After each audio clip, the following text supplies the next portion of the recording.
Assalamualaikum warahmatullahi wabarakatuh. Apa kabar Bapak Ibu Guru hebat? Video kali ini merupakan aksi nyata yang saya buat dari pelatihan mandiri di platform Merdeka Mengajar, topik 2 Kurikulum Merdeka. Aksi nyata ini dibuat sebagai penyebaran pemahaman mengapa kurikulum perlu berubah.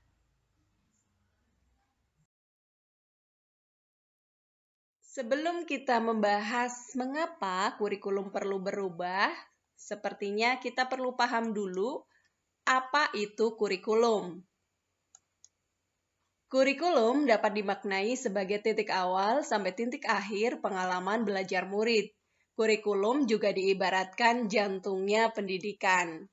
Umumnya, beberapa negara mengklasifikasikan kompetensi kurikulum menjadi 3 bagian.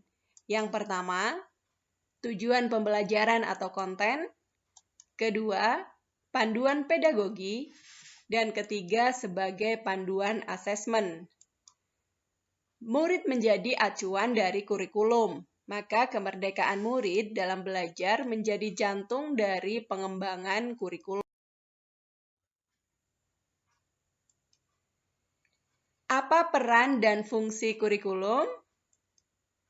Kurikulum berperan sebagai pedoman dan acuan kita dalam pembelajaran. Maka fungsi kurikulum bagi guru adalah untuk memandu dalam proses belajar murid. Sesuai peran kita sebagai ujung tombak implementasi kurikulum dalam proses pembelajaran, kita harus tahu bahwa kurikulum nasional itu perlu disesuaikan dengan kebutuhan satuan pendidikan. Oleh sebab itu, pengembangan kurikulum diperlukan di setiap satuan pendidikan. Kita harus melakukan adaptasi sesuai dengan konteks dan karakteristik murid.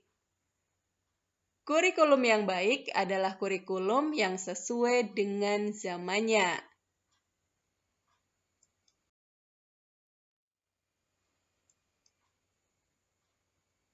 Bapak Ibu Guru hebat, mengapa kurikulum perlu berubah?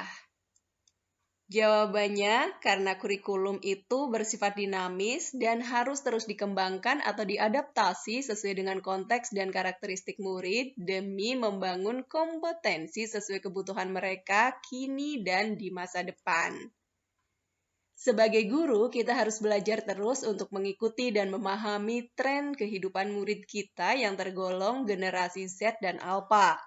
Karena berbagai penelitian menyampaikan bahwa generasi Z dan Alpha itu sangat sulit dipisahkan dengan media sosial. Keadaan ini bisa dimanfaatkan oleh guru untuk tujuan pembelajaran. Misalnya dengan meminta murid membuat dan mengumpulkan tugas melalui aplikasi digital.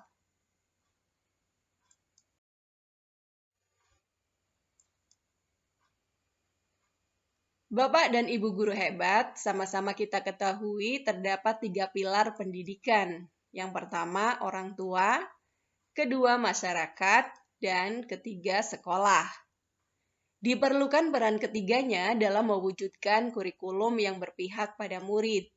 Oleh sebab itu, ketika kita merancang kurikulum, kita harus menempatkan kebutuhan, pendapat, dan pengalaman, hasil belajar, serta kepentingan murid sebagai rujukan utama.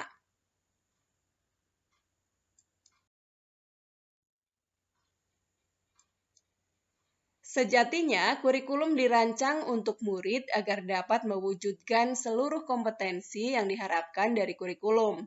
Semua pihak harus berkolaborasi secara maksimal. Misalnya, guru terus belajar memfasilitasi pembelajaran yang sesuai. Orang tua terus memahami perkembangan dan kebutuhan anaknya sebagai seorang murid.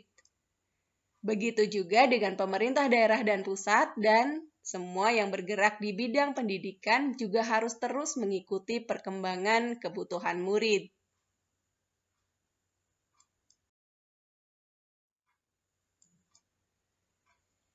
Bapak Ibu guru hebat, bagaimana cara kita sebagai pendidik terus berkembang bersama murid-murid dengan menggunakan kurikulum sebagai pusat dari pengembangan pembelajaran? Mari kita bersemangat menghadapi dan menjadi bagian dari perubahan ke arah selalu lebih baik.